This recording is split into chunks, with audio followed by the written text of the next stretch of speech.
At its essence, the exhibition is about memory of place. Even if we don't always recognize it, the legacy of the potato influences how we live, farm, create, and remember. Alfred Richard is somebody I discovered several years ago. He was a professor at the Central University of Connecticut of Latin American history. When he retired, he started making these book-matched wooden structures that became very sophisticated. But what's curious is you take a piece of wood that has a knot in it and cut it down the middle and open it, you're going to have this personality appear. A lot of these personalities are potato-like. So one of the artists who made a major impact on me as a younger artist was Joseph Beuys. Beuys was a Fluxus artist, the 60s and 70s, very much related to the work of healing, felt and fat. His observation of the potato was that even the act of peeling a potato, if done consciously, would be an artistic act. The title on this piece is Désiré, which is a ballet position, apparently. His partner, who now lives less than a mile from the museum, said that he loved potatoes. Now, this is a guy called Sven Luken, Latvian, represented by Pace Gallery in the 1970s, who's had painted potatoes since the 70s and been rediscovered less than a mile from the museum. What I'm essentially approaching here is that the world, the earth, has a memory. And what takes place on the planet, in this place, is somehow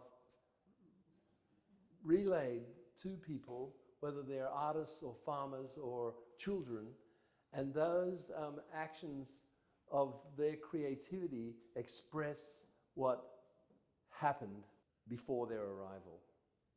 So it's some kind of like hypersensitive awareness of memory. So when I was growing up out here in Sagaponack and Bridgehampton South, the potato was king, and there were many more potato fields. And driving to the beach or to town, you'd pass by these fields, and I remember staring out the window of the car and having the lines of the potato fields kind of track past you as almost fanned out before you in stripes and lines. And you'd find potatoes on the side of the street that had fallen off of potato trucks. And riding your bicycle on the roads back then was safe, and you'd have to avoid the potatoes. And they were everywhere. And that dank, dark smell that's inside a potato and inside a potato barn, and these were all familiar to all of us that were out here at that time, 50 years ago, 40 plus years ago. So occasionally I find myself sitting in the fields. I paint plein air, and the way that I'm painting is mark making, as if like Van Gogh's drawings, but this is with paint, and so the canvas is visible, the hand of the artist is visible. And if you look at the fields that I was going to say plowing, which is essentially what I'm doing with paint, dragging across the fields, the lines that we're tracking from my youth, and it's almost as if these corners of fields are the corners that hold the roads that we travel on now, and so returning to my memory and the earth that I played in as a child.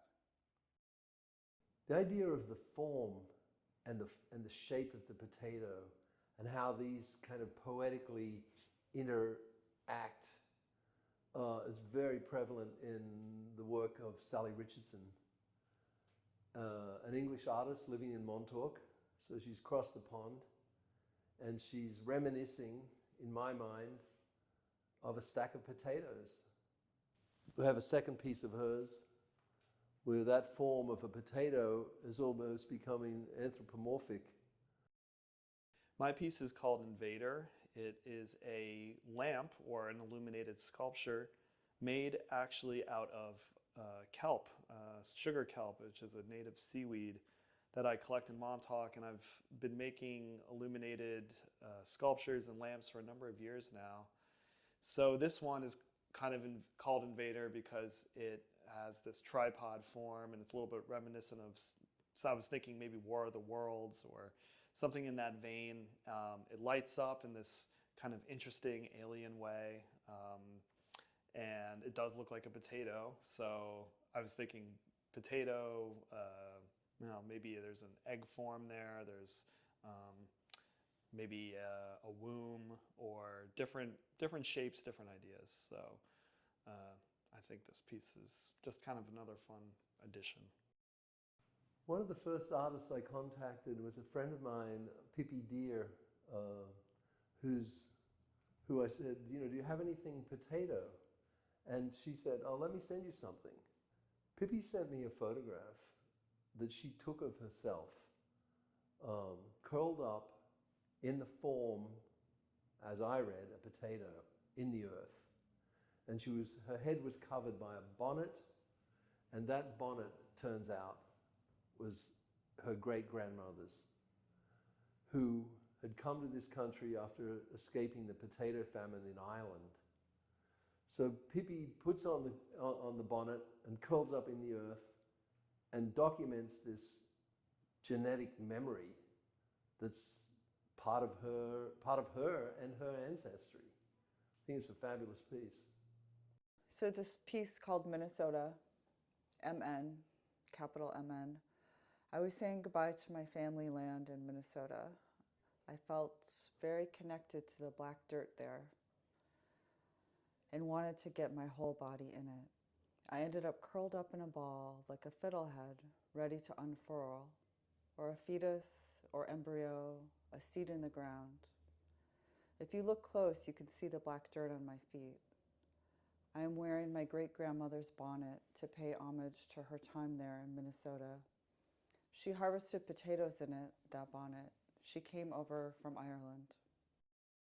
So what you're looking at right here with this piece is an X-ray of a 5-pound sack of potatoes in its bag.